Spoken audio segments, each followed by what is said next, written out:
Here I am again, that goofy menopause lady, giving you all sorts of information about menopause. Last week we started what I call the WHAM series, What Happens at Menopause? And today we're going to discuss what shrinks at menopause. I think that grouping various occurrences at menopause helps you to see common themes. It helps you to make sense of what's going on with your body and in your life. So for purposes of our discussion today, I'm going to separate what shrinks at menopause into what shrinks on your body and what shrinks in terms of your quality of life. For your body, we'll address the following: your joint mobility, your bladder, your vagina, your bones, your brain, and your ovaries. And for your quality of life, we'll address your hours of sleep, your memory, your tolerance, your interest in making others happy, your sex drive, your friendships, and your ability to get a job. Now, I'll bet that as I list those things, you are already connecting the dots. You're realizing that there's a theme of shrinkage at menopause. So let's go through them one by one and I'll explain what's happening. Starting with your joint mobility. This is all about range of motion. Remember when you were young and you could twist and bend and skip and contort your body without even thinking about it? And now, at menopause, you feel really stiff. I mean, getting up off the floor is a big deal.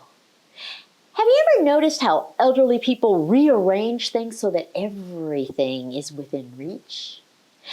They situate their stuff so that they don't have to reach too high or bend too low. Everything they need to get to is between the level of their eyes and their waist.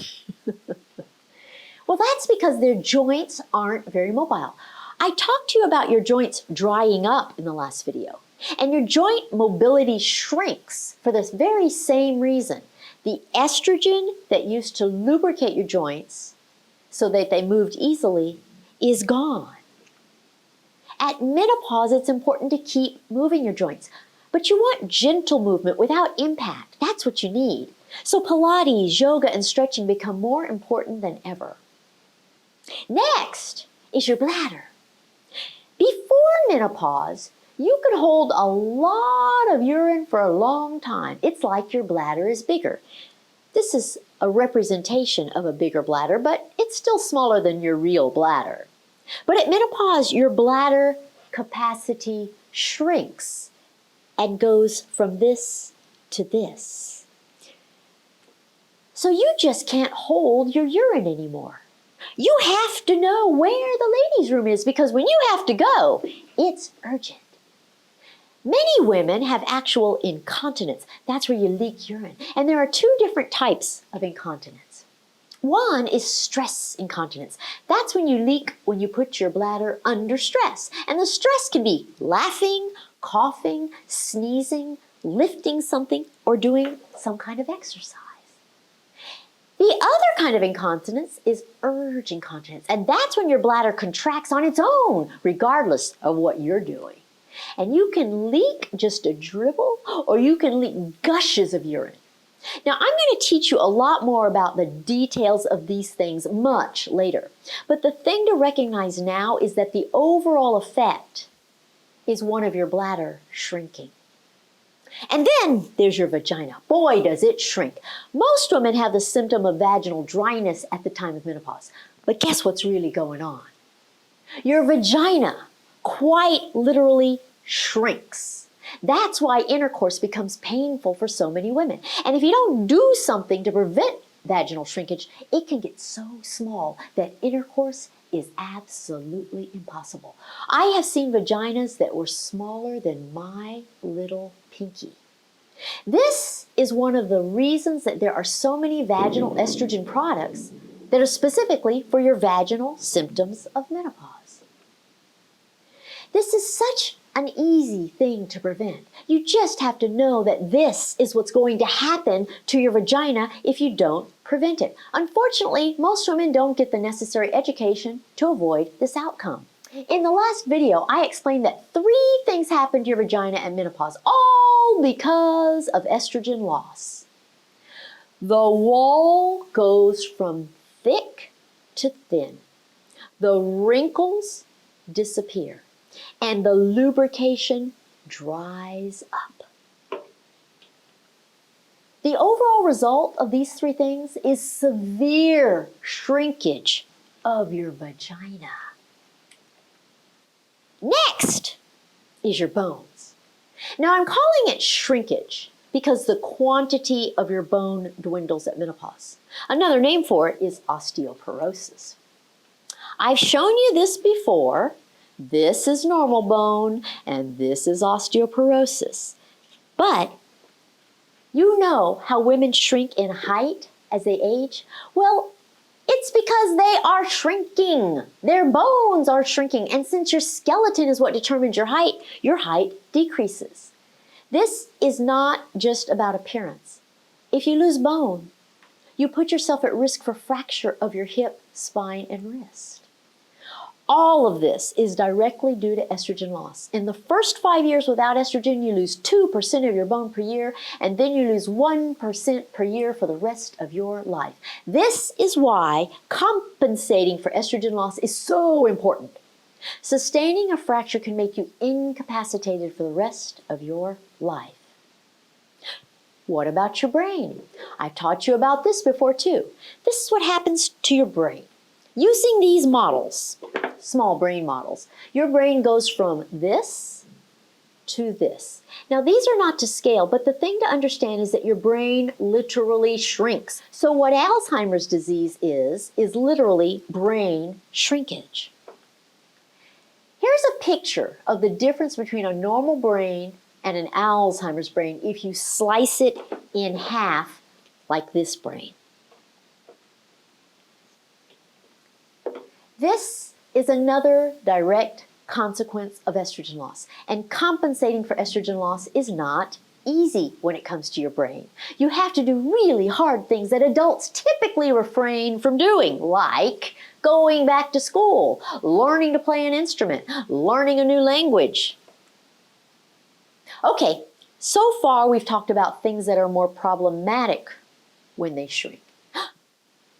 But there are 2 anatomical structures that are problematic if they don't shrink. Your ovaries. At postmenopause, your ovaries are supposed to shrink. They should go from this to this. Little tiny, tiny almond-sized things. That's important. And the reason they shrink is because they go out of business. They no longer produce eggs or estrogen.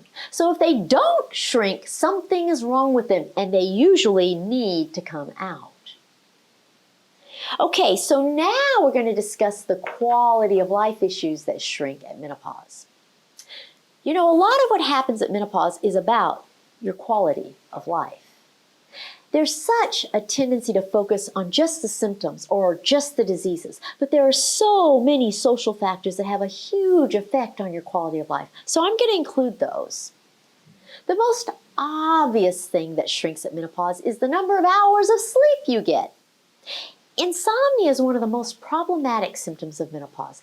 Inability to sleep is directly related to loss of all the sex hormones, estrogen, progesterone, and testosterone. Have you ever noticed that puberty and pregnancy are associated with tons of sleep? Well, with both puberty and pregnancy, you have an increase in your sex hormones. But when you lose your sex hormones at menopause, you can't sleep. So sleep and hormones are connected.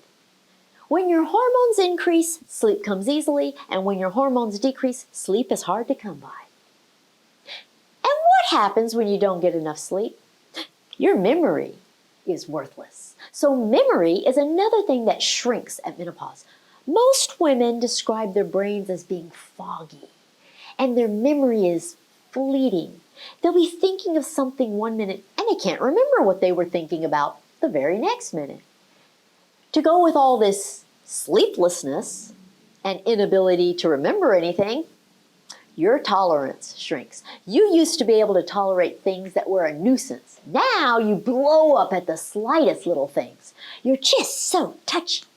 Everyone walks on eggshells around you. They never know when you're going to blow. And along with your shrinking tolerance, you have a shrinking interest in making others happy. You used to jump through hoops to please the ones you love. You just loved it when they were happy. But you really just don't give a hoot anymore. You decide that you're going to do what you want to do, and they can all go jump in a lake. Now, this particular sentiment is due to loss of the hormone oxytocin. Oxytocin is the hormone of peace and love. It's the hormone that induces you to make sure everyone gets along. It makes you the glue in the family. You can think of it as the hippie peace, love, and happiness hormone. And you have tons of it. It's overflowing all your adult premenopausal life. But as menopause approaches, oxytocin disappears too. And when that happens, you stop caring about making everyone else happy. And that brings us to your sex drive. Now, your sex drive is determined primarily by testosterone. And testosterone drops about 2 years into your postmenopause.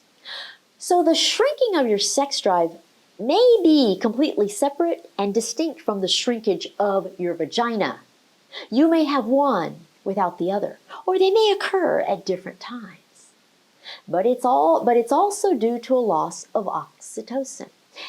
If sex was something you did mostly to please your partner, you're likely to lose interest when you lose your oxytocin. If you want to boost your sex drive, testosterone replacement will do the trick. But I have heard many a woman say, I don't care if I ever have sex again. Now, in addition to this disinterest in your partnership, you may also notice shrinkage of your friendships. And this is due to declining oxytocin also. At the age of menopause, women just narrow their circle of friends. They realize that they're fed up with certain people and they dump them. They stop caring if everyone else likes them. And they stop pretending to like everyone else. I guess you could say that they're old enough to realize that life is kind of like an elevator. You have to let some people off as you ride up. So you decide who your real friends are. I've had a lot of women write comments about this. They wonder what's wrong with them when they fairly suddenly just don't care as much about their social lives. Well, nothing is wrong with them. They are normal. Social relationships become more about quality than quantity. And last, there's shrinkage of your ability to get a job.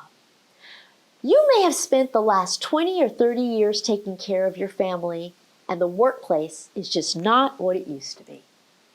Many women try to return to a previous career only to find that they are undesirable as employees. This is not only unacceptable, but sad. Menopausal women make some of the best employees ever. The workplace is just not accommodating to menopausal women. But it's a great time for starting your own business or turning a hobby into a business.